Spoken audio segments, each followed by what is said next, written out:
नमस्कार दोस्तों, मैं विनय दुबे मुंबई से। आज किसान आंदोलन सफल रहा, इसको देखकर कुछ भोसड़ी वालों के पिछवाड़े मिर्ची लगी है। तो बदनाम करने के लिए कुछ ना कुछ तो करना ही पड़ेगा, क्योंकि मालिक को खुश ना करेंगे तो दो वक्त की रोटी और हड्डी कहाँ से मिलेगी।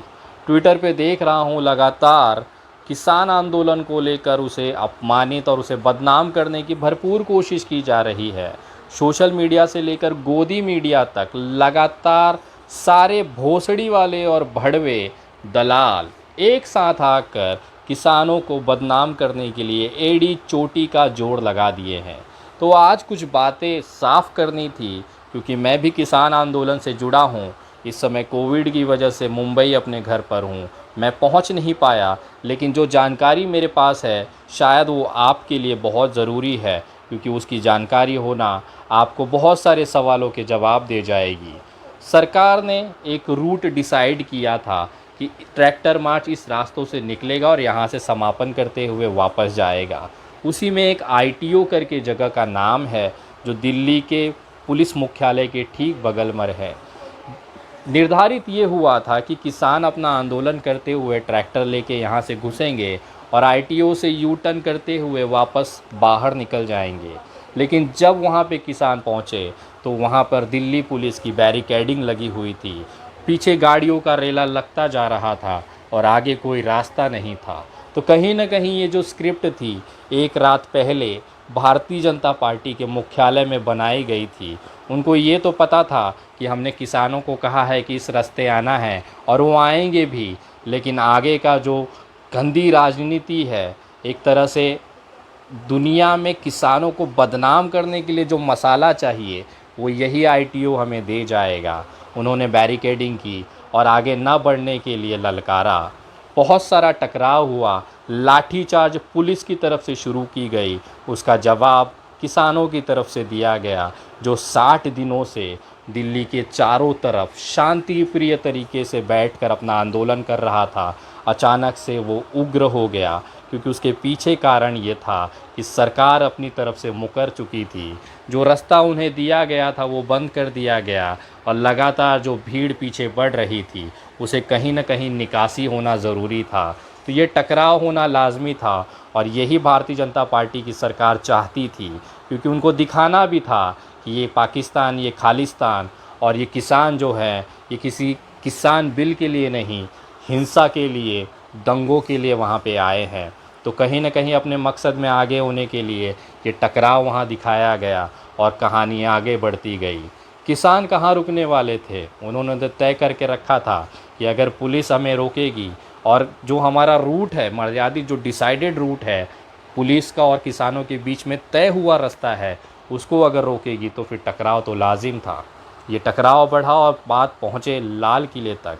मैं देख रहा था ट्विटर के ऊपर ख़ास तौर पे ट्रेंड चलाया जा रहा था भारतीय जनता पार्टी के आईटी सेल द्वारा कि तिरंगे का अपमान हुआ है, वहाँ पर धार्मिक झंडा, खालिस्तानी झंडा वहाँ पे फहराया गया है। तो मैं पूछना चाहता हूँ उन भोसड़ी वालों से कि तुम साले, तुम गंडवे, तुम तिरंगे की अपमान की बात कर रहे हो बे, जिन्होंने 70 सालों तक अपने मुख्यालय पे भारतीय तिरंगा झंडा ना फहराया। तुम भोसड़ी वाले तिरंगे की अपमान की बात करोगे आज? ये तो वैसा हो गया है 100 सूअर गू खाकर नहाने चले गए। तुम जैसे सूअरों के लिए तिरंगा तुम्हारे मुंह से अच्छा नहीं लगता।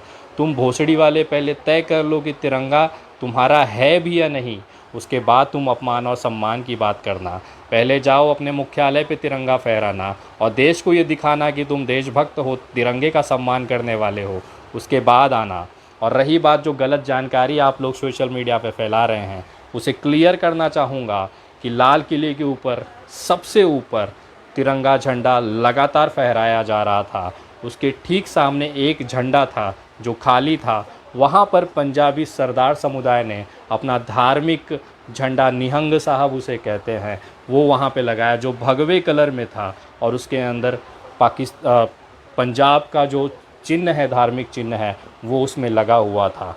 उसको देख के तुमको लगा कि खालिस्तानी झंडा फहरा दिया गया है। तो उन भोसड़ी वालों से कहना चाहूँगा, वैसे भी तुम्हारे ऊपर के मसले में गू भरा हुआ है, तो तुम्हें ये चीज़ें फ़र्क समझ में नहीं आएगी। तो तुमको मैं कहना चाहता हूँ कि जो उखाड़ सकते हो इस कृत्य को लेकर उखाड़ लो। पूरी तरह से सरकार तुम्हारी, बहुमत तुम्हारा, दिल्ली पुलिस तुम्हारी, गृह मंत्री तुम्हारा, प्रधानमंत्री तुम्हारा, उखाड़ लो जो उखाड़ सकते हो। और आज दिन भर जो भी शहादतें हुई, जो भी टकराव हुआ, जो भी दिल्ली के अंदर किसानों की तरफ से किया गया, प्रतिकार रूप किया गया, उसका रिप्लाई किया गया, उस सभी कृत्यों का एज अ सामाजिक कार्यकर्ता, एज अ भारतीय नागरिक मैं उसका समर्थन करता हूँ और पूरी तरह से सहमत हूँ, अपने किसान भाइयों के साथ हूँ। और इसी तरह से आंदोलन चलता रहेगा। ईंट का जवाब पत्थर से किसान देना जानते हैं और मैं सैल्यूट करता हूँ उनके जज्बे को। कितनी लाठियाँ खाकर भी उन्होंने अपना संयम नहीं तोड़ा और सरकार और गोदी मीडिया को जो मटेरियल चाहिए था वो उन्होंने दे दिया। सोचिए, एक व्यक्ति की जान चली गई, वैसे भी 60 की जान चली गई, इस सरकार को फ़र्क ना पड़ा, तो एक युवा की अगर जान चली गई आज आंदोलन में तो इनको क्या फ़र्क पड़ेगा। लेकिन जो मटेरियल दिखाया जा रहा है सोशल मीडिया पर, ये वैसा है नहीं। कृपया तथ्यों को जांच करें और अगर नहीं भी करना है तो घंटा फ़र्क नहीं पड़ता, आंदोलन ऐसे ही चलता रहेगा। और अपनी आन बान शान के साथ इस आंदोलन का अंत एक ही है, जब तक ये कृषि बिल, कृषि कानून वापस नहीं होगा तब तक आंदोलन चलता रहेगा। और पूरे देश से मैं तमाम नागरिकों को निवेदन करूंगा कि अगर आप अन्न खाते हैं तो ज़रूर इन किसान भाइयों का साथ दें, क्योंकि गू खाने वाले इनको बदनाम करने में तो लगे ही हुए हैं।